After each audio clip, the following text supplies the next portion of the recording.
पीछे लगा लीजिए, आधा उधर खिसक जाएगा, आधा उधर खिसक जाएगा। मुझे किसी संस्था को 200 की कैटेगरी का दर्शक क्षमता वाला हॉल के रूप में चाहिए, वो काम कर सकता है। जिसको 300 चाहिए 300 कर सकता है, 100 वाले 100 को हो सकता है। तो कम से कम। और ये क्या कि संस्था परिवर्तन से क्योंकि साथी है, कार्य करते रहते हैं, तो कुछ साथी परिवर्तन एप्लीकेशन देते हैं, वो करवा देते हैं, हो जाते हैं, कहीं नहीं होते, लेकिन इसको इनिशिएट लेकर कार्यकारिणी करेगी सर। जितेंद्र राजा जी। अध्यक्ष जी, सोशल मीडिया को लेकर भी काफ़ी चर्चा हुई, इसमें मेरा सुझाव है। सोशल मीडिया में आजकल यही हो रहा है कि वो उसको ये तो पता है मेरी अभिव्यक्ति की स्वतंत्रता ही है, पर सामने वाले का हनन करोगे तो क्या पड़ेगा, झूठी पड़ेगा ना। तो अनुशासनहीनता अगर होगी तो अनुशासनहीनता पर कार्रवाई होनी चाहिए, लेकिन आजीवन प्रतिबंध जैसी कार्रवाई नहीं होनी चाहिए। उसको अवसर दिया जाना चाहिए, 10 दिन 15 दिन के निलंबित किया जाना चाहिए। फिर भी अगर वो नहीं सुधरता तो फिर उसको आजीवन प्रतिबंधित किया जाना चाहिए। ऐसा नहीं है कि अपन पहली बार में मृत्युदंड दे दें, मृत्युदंड वाले सजा रख दो। और जो अनुशासन है ना, हमको इस कार्यकारिणी में सब कुछ बहुत अच्छा लग रहा है, थोड़ा सा डंडा स्टिक होना चाहिए, लगना चाहिए। कोई प्रेस क्लब में आ रहा है यार, अभी लग रहा कोई पूछने वाला ही नहीं है, रोकने वाला नहीं है, तो ये थोड़े सा देखिए हमारी बात को गंभीरता से सुने।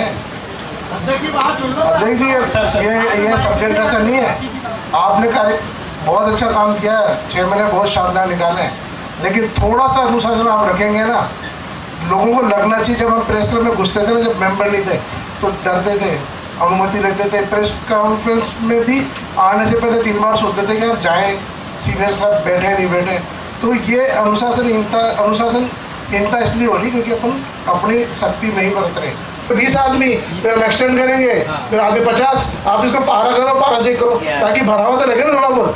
भाई जब खाना 500 का दे रहे हैं, फिर खाना अंदर दो नहीं, और खाना और अगला ने डब्बो ही खाना। और सबसे बड़ी बात है कि इस बार का कार्यकाल तो वाकई में बेहतरीन रहा। जिन परिस्थितियों में आप लोगों ने काम संभाला था, लोगों को लग रहा था कैसे चलेगा काम, और अब जो बेहतरीन काम किया उसके बावजूद आपके मैसेज शनिवार तक तो आए, मंडे चले भाई, सोमवार चला गया, तो मैसेज आज भी करते थे, आप तो लोग आ जाते टाइम पे ज़्यादा।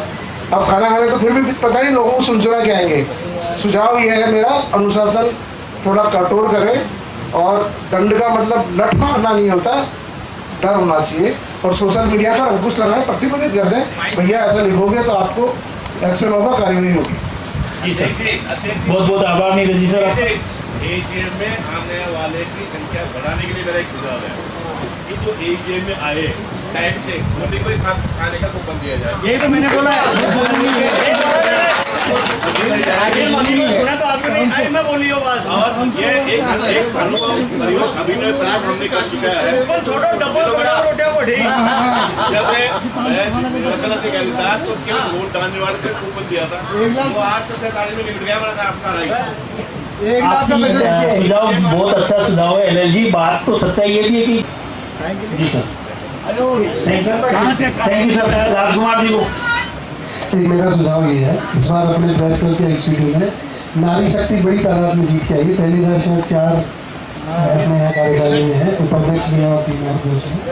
कोई ऐसे कार्यक्रम भी डेवलप किए जाए जिनसे नारी शक्ति को मौका मिले, यही प्रेस क्लब के लिए कुछ कर सकते हैं। अगर ये जाए घूम जाए तो ये चक्कर साफ करके आ जाएंगे। मुझे नहीं लगता कि इनसे में बहुत ज़्यादा काम लिया जा रहा है। और प्रेस क्लब के एग्जीक्यूटिव में सभी सदस्य, चाहे वो अध्यक्ष हों चाहे कार्यकारिणी के हों, कम से कम योगदान करें। ऐसा नहीं 4 लोग कर रहे हैं और बाकी सब मक्खे मार रहे हैं।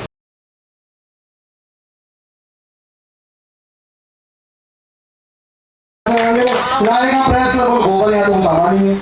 मैंने पूछा किसी से कौन क्या रहा है, तो 5-7 तो नाम क्या लो आइए अभी तक तो कम से कम सब जीते, जो भी योगदान कर सके, किसी का कम किसी का ज़्यादा होता है, करें, दिल से करें, अच्छा लगता है। हम लोग नहीं है तो भी मुझे कोई कहता है तो मैं मन से करने की कोशिश करता हूँ, भले वो नहीं हो से, पर ऐसा नहीं करता कि कभी भी कहीं भी कुछ हो, किसी भाई के कोई समस्या भी हो, घर परिवार कोई केस मुकदमा है तो मैं पहुँच जाता हूँ भाग दौड़ के तेल बाल के। हालांकि कुछ हो नहीं सकता उससे, लेकिन सभी को योगदान के लिए आपको जिम्मेदारी तय करें, और कम से कम सबका योगदान अगली बार के इलेक्शन में पहले देखें कि भाई ये इनकी बनाई मूर्ति है, इनकी बनाई मूर्ति है। इस तरह नहीं मेरा आपको अच्छा लगेगा। बहुत बहुत आभार राजकुमार जी, आप बिल्कुल सक्रियता भूमिका निभाते हो। तो हमारे सभी साथी वैसे योगदान सारे कर रहे हैं, बाकी साथी और आगे योगदान करेंगे। राजकुमार जी का मेरी बात सुनो, सब लोगों से हाथ जोड़ के एक विनती है, आप लोगों से, पूरे बोर्ड से, कि एक समस्या जो है वो शायद मुझे लगता है टूटा जा रहा है, वो लिखना है इसी। और अभी भी जिनकी मशीनें हैं वो मजे करते हैं। आप लोगों को वोट कौन दे रहा है? आपको वोट तो पत्रकार दे रहा है ना। आपको वो थोड़ी दे रहे हैं जिनकी इंग्लैंड से मशीन आई है। उनके पर जब कोई समस्या आती है, जब संस्थान उनसे काम लेते रहता है, उसको चुनाव में भागीदारी भी चाहिए, उसको विज्ञापन भी चाहिए, सब संस्थान को चाहिए, लेकिन एक दिन उसके जाके और लात मार के भगा दिया जाता है और वो कुछ बोले उसके लिए उसके खिलाफ मुकदमा दर्ज करा दिया जाता है। उस समय आप लोग नहीं बोलते हो, क्यों भाई? सेठों का क्या डर है आपको? पत्रकारों के लिए बना हुआ संगठन है, इसलिए पत्रकारों के लिए बोला जाए वाजिब बात पे। अगर कोई जायज नहीं है, कोई नाजायज है, वो खुद ही गलत है, तो उसके लिए तो कोई नहीं बोलेगा, लेकिन जायज बात है उसके लिए आप लोग एक कमेटी गठित करें, उसको बुलाएं, उसकी व्यथा सुने और फिर उसको ले जाके पुलिस थाने में या डीजी के पास जहां भी जाना है वो आप अपना पत्र दें और उसकी मदद जो हो सकती है वो करें। पत्रकारों के हित में ये काम किया जाना इस संगठन की एक जिम्मेदारी ये भी होनी चाहिए। अगर आप लोग थोड़ी बहुत सहमति इस बात से रखते हैं तो एक बार ताली बजा के इनको बता दो और नहीं तो फिर मेरा एक निवेदन है कि जो सदस्यता कार्ड हैं वरिष्ठजनों के, उनको बार बार रिन्यू कराने के लिए चक्कर लगाने पड़ते, कोई 80 वर्ष के, कोई 70 वर्ष के। तो मेरा निवेदन है कि अगर नए कार्ड नहीं ऐसे हो सकते आजीवन सदस्य के, तो एक स्टेप लगा दी जाए उसमें आजीवन सदस्य, ताकि रिन्यू कराने में दिक्कत ना हो। मेरा यही निवेदन है आपसे। बहुत कार्ड भी नहीं जारी की है। बहुत अच्छा